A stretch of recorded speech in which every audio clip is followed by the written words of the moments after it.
নমস্কাৰ বন্ধুসকল, আজি বনাবলৈ লৈছোঁ ব্ৰইলাৰ মুৰ্গীৰ সৈতে খৰিচা। আপোনালোকে খৰিচা কেনেকৈ খাই ভাল পায় জনাবচোন কমেণ্ট বক্সত। প্ৰথমে গৰম কেৰাহীত সৰিয়হ তেল অকণ দি লৈছোঁ। তেলখিনি গৰম হোৱাৰ পিছত তাত আমি দি ল'ম আগতে কাটি লোৱা পিঁয়াজ। পিঁয়াজখিনি ধুনীয়াকৈ ৰঙচুৱা হোৱাকৈ ভাজি ল'ম। তাৰপিছত এড কৰিম ডালচেনি, গোটা জালুক, লং আৰু গোটা ইলাচি। এয়া ধুনীয়াকৈ ধুই লোৱা ব্ৰইলাৰখিনি আমি কেৰাহীত দি লৈছোঁ। প্ৰথমে মাংসখিনি ভালদৰে ভাজি ল'ব লাগিব। যদি ভিডিঅ'টো চাই ভাল পাইছে তেনেহ'লে লাইক কৰিব, কমেণ্ট কৰিব আৰু যদি ছাবস্ক্ৰাইব কৰা নাই তেনেহ'লে ছাবস্ক্ৰাইব কৰি ল'ব। মাংসখিনি ধুনীয়াকৈ ভজা হৈ গ'ল। এতিয়া আমি এড কৰিম আলু।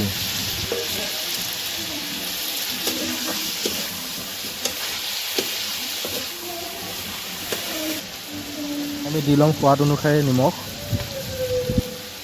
লগতে হালধি গুড়ি।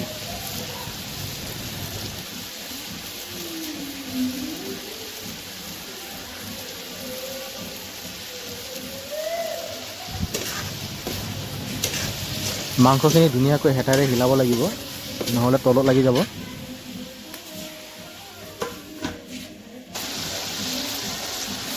এইবাৰ আমি এড কৰিম খুন্দনাত খুন্দি লোৱা আদা নহৰু।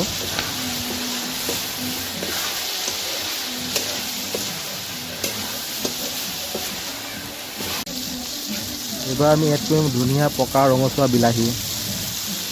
আপুনি যদি মোৰ চেনেলত নতুনকৈ ভিজিট কৰিছে তেনেহ'লে ছাবস্ক্ৰাইব কৰিবলৈ নাপাহৰিব, লগতে লাইক আৰু কমেণ্টটো কৰিব। বিলাহীখিনি ধুনীয়াকৈ সিজি গলি গৈছে। এইবাৰ আমি এড কৰিম গৰম পানী। মাংসত গৰম পানী ব্যৱহাৰ কৰিব লাগে, কিয়নো ঠাণ্ডা পানী ব্যৱহাৰ কৰিলে মাংসৰ টেষ্টটো কমি যায়।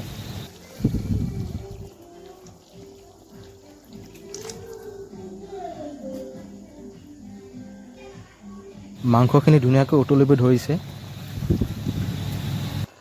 এইবাৰ আমি এড কৰিম আজিৰ বিশেষ বস্তুটো খৰিচা, তাৰমানে বাঁহগাজ টেঙা। তাৰপিছত এড কৰিম মান ধনিয়া।